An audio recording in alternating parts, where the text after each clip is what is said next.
Jake gets his diploma and his debt on the same day, $40,000 in student loans, 6% interest, and a decision that will quietly shape the next 4 decades of his financial life in ways he cannot possibly see from where he is standing right now. He does not know any of that yet.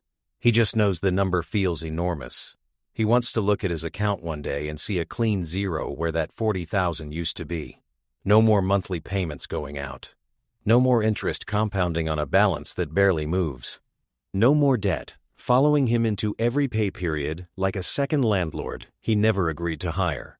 Marcus gets the exact same diploma, the exact same $40,000 in debt, the exact same 6% interest rate, and he makes the opposite call. Jake is going to attack those loans with everything he has. Every spare dollar, every bonus, every tax refund, every raise until they are gone. He will not invest a single cent until that balance reads zero. Marcus is going to pay the minimum every month and put everything else into the market. One of them will retire with a net worth that makes the other feel physically ill thinking about what he left behind. And if you asked 100 people on the street which one wins, most of them would pick the wrong answer. Because the math behind student loans and investing is one of the most misunderstood equations in all of personal finance. The story everyone tells eliminate debt first, then build wealth feels responsible. It feels like discipline. It feels like exactly the kind of sacrifice that eventually pays off. And for certain kinds of debt, it is the right move. But for the kind most college graduates are actually carrying, it is one of the most expensive instincts in modern personal finance. And when you finally run the numbers all the way through 40 years, real returns, real taxes, real opportunity cost, the gap between these two men will make you rethink every dollar you have ever thrown at a student loan balance. Let's keep this fair. Jake and Marcus are both 22 years old, same city, same degree, same first job, $60,000 a year, same $40,000 in federal student loans at 6% interest. Same income, same expenses, same goal. Build real wealth and retire without ever taking a job they hate just to stay afloat. The only difference is what they do first. Jake sets up an aggressive repayment plan on his first payday. He sends $1,100 a month toward his loans. At that rate, they will be completely gone in under 4 years. No extra spending, no investing. No retirement contributions beyond what his employer automatically deducts. Just discipline, sacrifice, and a finish line he can already see from month 1. Marcus enrolls in the standard 10-year repayment plan. His minimum monthly payment is $440. He puts it on auto-pay. Then he opens a Roth IRA and begins contributing $600 a month to a low-cost S&P 500 index fund. The same $600 Jake is sending somewhere else, just a completely different destination. Jake's coworkers admire the discipline. Nobody at 22 is sending $1,100 a month to a loan servicer. It feels serious. It feels like exactly what a responsible adult with real debt is supposed to do. Marcus looks like he is barely trying. But feelings and math are two entirely different languages. And over the next 40 years, they are going to tell two completely different stories about two people who started with the exact same everything. For the first 3.5 years, Jake's strategy looks exactly right. Every month, the loan balance drops. Every month, the 6% interest charges less because the principal beneath it is shrinking. By month 12, his balance is down to about $28,000. By month 24, he owes approximately $15,000. By month 30, under $9,000. By month 42, the loan is gone, completely zeroed out. No statement, no balance, no payment. He is 25 years old and he is free. That feeling is real. Do not dismiss it. The psychological weight of carrying debt affects how people make decisions, career risk-taking, spending behavior, the mental clarity to plan years ahead. The relief of eliminating it is not imaginary, and it does not belong on the cutting room floor of this conversation. We will return to it. Marcus, by month 42, still owes about $29,000. His balance has barely moved because the early years of a 10-year repayment schedule are heavily weighted toward interest, not principal. He is still carrying a liability Jake has completely eliminated. His Roth IRA has grown to roughly $28,000. On a pure net worth basis, his investment account and his loan balance nearly cancel each other out. Jake is debt-free. Marcus is not. At every visible checkpoint at age 25, Jake is the man with a clean balance sheet, every dollar of his income pointing forward. Marcus has a payment he will carry for 7 more years and an account nobody is impressed by yet. The scoreboard says Jake. But it is measuring the wrong game. Here is what Jake does not see. Every month, Jake wrote an $1,100 check to his loan servicer. That money earned 6% for the bank. Not for Jake, for the bank. Every dollar Marcus put into the market earned an average of 10% annually over long periods. That is not the same trade. Not close.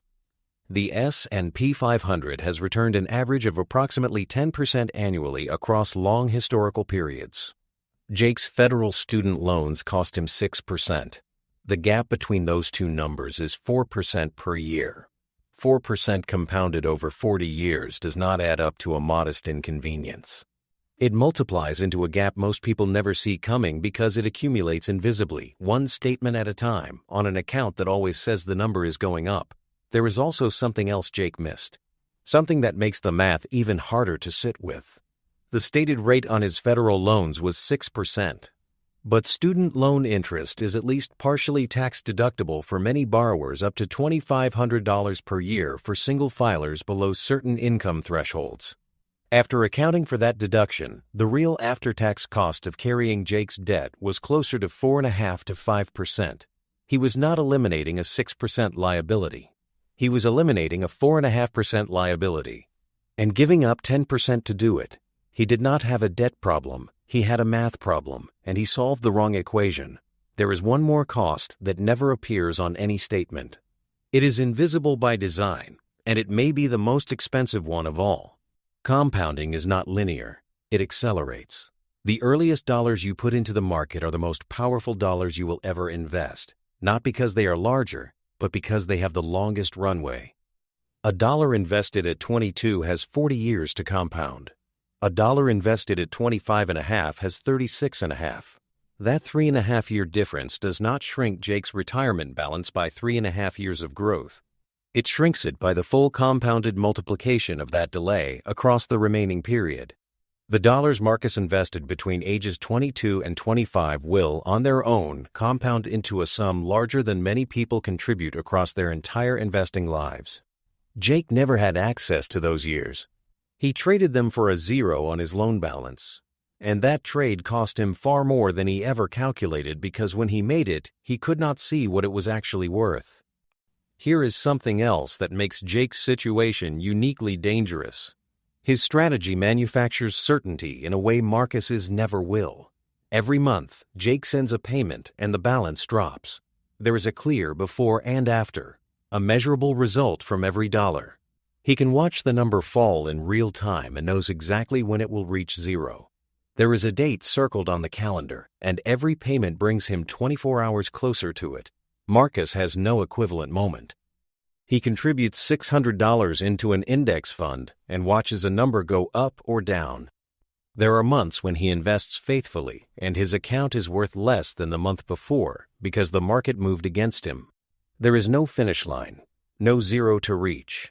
No single moment of completion, just a balance that fluctuates and a long-term thesis that demands patience most people find genuinely difficult to sustain. Jake's strategy feels like winning. Marcus's strategy requires tolerating ambiguity.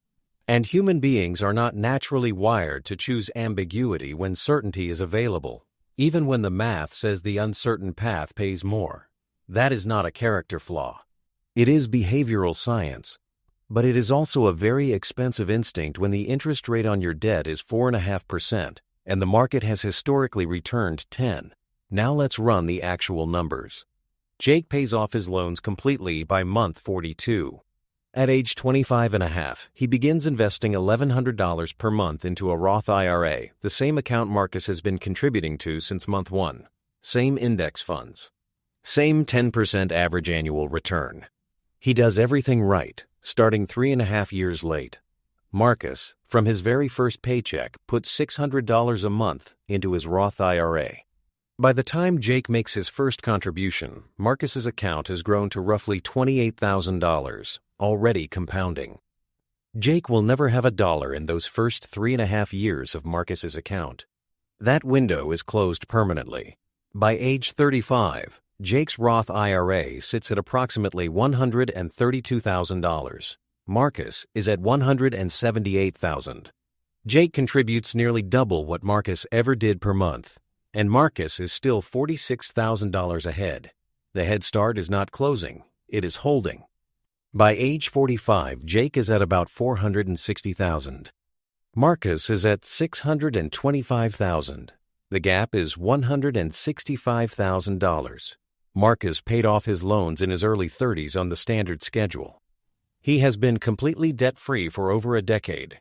The account he built while still carrying that debt has grown into something Jake's aggressive repayment strategy cannot reach.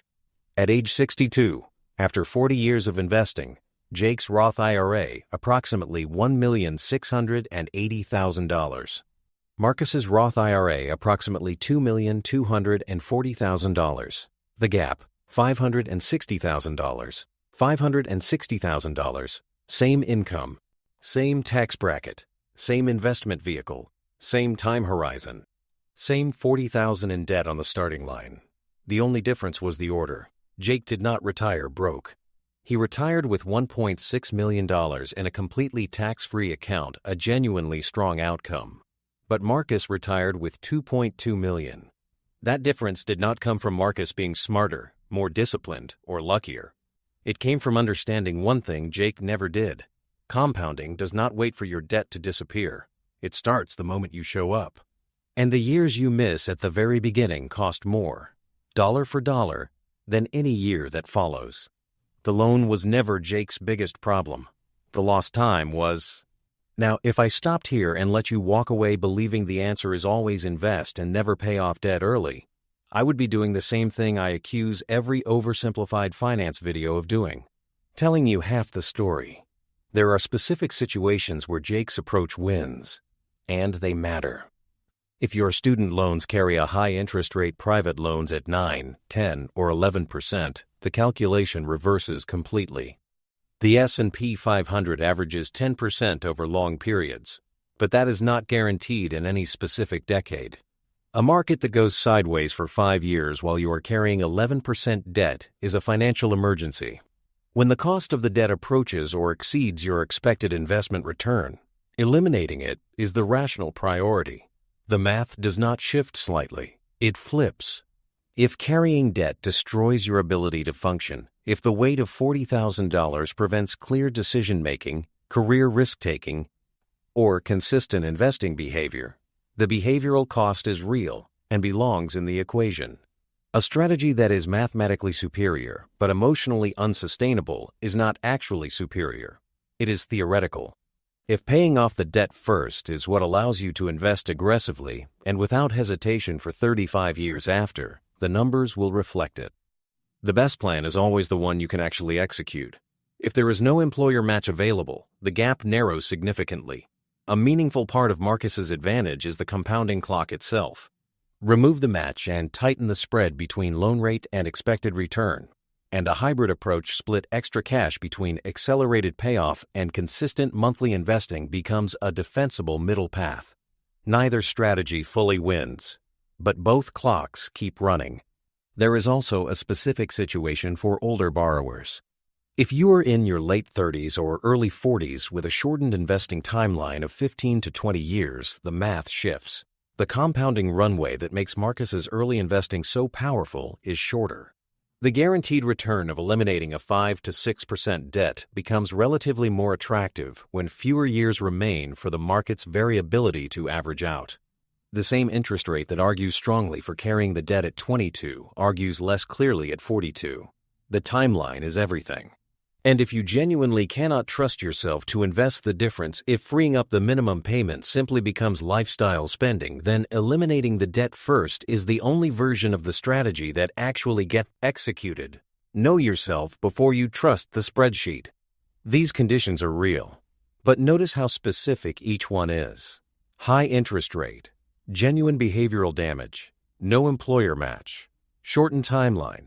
Proven inability to invest the freed cash. For borrowers who do not check those boxes, the majority of people holding standard federal student loans in the 4 to 6% range, the math is not ambiguous. Here is what actually works for most people in that situation. Step 1. If your employer offers any match on retirement contributions, capture the full match before sending a single extra dollar to your loans. A 4% employer match is a 100% guaranteed return on day one. No debt interest rate competes with free money. This is not a preference. It is the clearest arbitrage in personal finance, and walking away from it to accelerate a 5% loan payoff is one of the most expensive mistakes a new employee can make. Step 2. After capturing the full match, open a Roth IRA and contribute consistently alongside your minimum loan payments. Even $300 a month starting at 22 turns into a number most people struggle to believe when they run it all the way to 62. Do not wait for the loans to be gone. The opportunity cost of waiting is invisible on any monthly statement and enormous over 40 years. Step 3. If your loan rate is above 7%, split the extra cash. Accelerate the payoff on a shorter timeline while still putting something into the market every single month. Reduce the drag of high-cost debt without stopping the compounding clock. Step 4. Once the loans are fully paid on whatever schedule you chose, redirect every freed-up dollar into your investment accounts without negotiation. The discipline Jake showed against his debt was real. That same discipline, aimed at a low-cost index fund for 35 uninterrupted years, is what turns a $60,000 starting salary into a 7-figure tax-free retirement. The real trap is not the student loan. The real trap is the belief that debt is always the enemy that must be completely eliminated before wealth can begin. For high-interest consumer debt and private loans above 7%, that belief is correct. For the federal student loans sitting in most graduates' accounts at 4 to 6%, it is a story that sounds responsible, feels like discipline, and quietly costs more than almost any other financial mistake a 22-year-old can make, not because it is reckless, but because it is careful in exactly the wrong direction. Jake did not lose because he cared about his debt. He lost because he stopped time for 3.5 years, while the most powerful financial force in the world ran without him.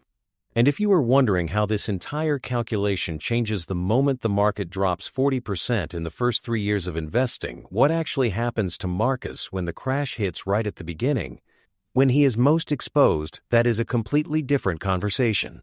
And the answer is not what most people expect. But for now, the next time someone tells you to eliminate every dollar of debt before investing a single cent, ask them one question. What is the interest rate? Because that is the only number that determines whether their advice is wisdom or the most expensive mistake you will ever make.